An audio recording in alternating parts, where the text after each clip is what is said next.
वळूया पुढल्या बातमीकडे. Captain Ashok खरातच्या SIT चौकशीला सुरुवात झाली आहे.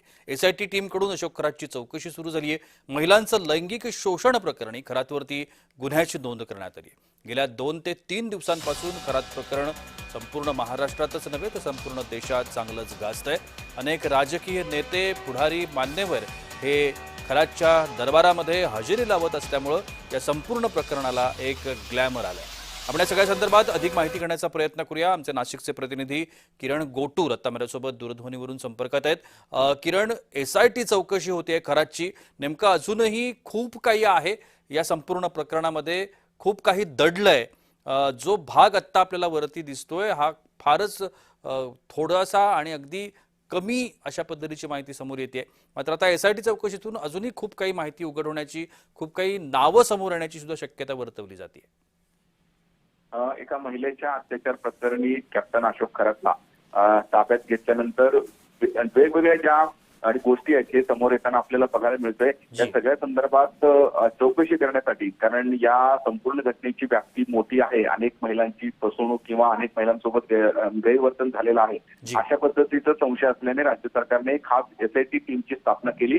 आणि त्यात जे एसआयटी टीम कडून गेल्या 2 दिवसांपासून या अशोक खरातच्या केस संदर्भात चौकशी सुरू आहे.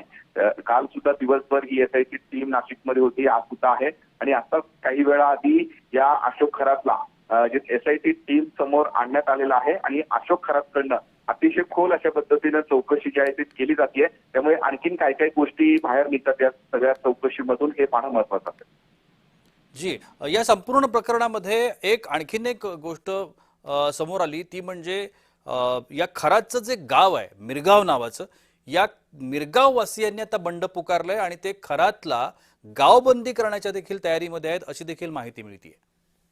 हा, निश्चितच अशोक खरातचं जे मिरगाव हे गाव आहे त्या गावामध्ये त्याचं फार्म हाऊस आहे. त्याच पद्धतीनं काही वर्षांपूर्वी या अशोक खरातने मंदिराची सुद्धा तिथे स्थापना केलेली होती. पण गेल्या अनेक वर्षांपासून या अशोक खरातकडून गावकरी सुद्धा त्रस्त आहेत अशा पद्धतीचं एक चित्र आपल्याला बघायला मिळतं. कारण अशोक खरातला अटक झाल्यानंतर गावकरी आता एकत्र येऊन समोर येऊन हे प्रतिक्रिया देत आहेत. अनेक गोष्टीतनं आम्हाला अडचण निर्माण झालेली होती आणि अशोक खरातकडून आम्हाला खूप मोठ्या प्रमाणात हे त्रास जे आहे ते कुठेतरी जे होताना आम्ही हे पाहिलेलं आहे अशा पद्धतीचा आरोप गावकरी हे करत आहेत. त्यामुळे आम्ही अशोक खरातला गावबंदी करू अशा पद्धतीची भूमिका गावकऱ्यांनी घेतलेली आहे. त्यामुळे आगामी काळात या सगळ्या संदर्भात आणखी काही घडामोडी करतात हे बघणं महत्वाचं. नक्कीच. धन्यवाद किरण, आपण दिलेल्या विस्तृत माहिती करता.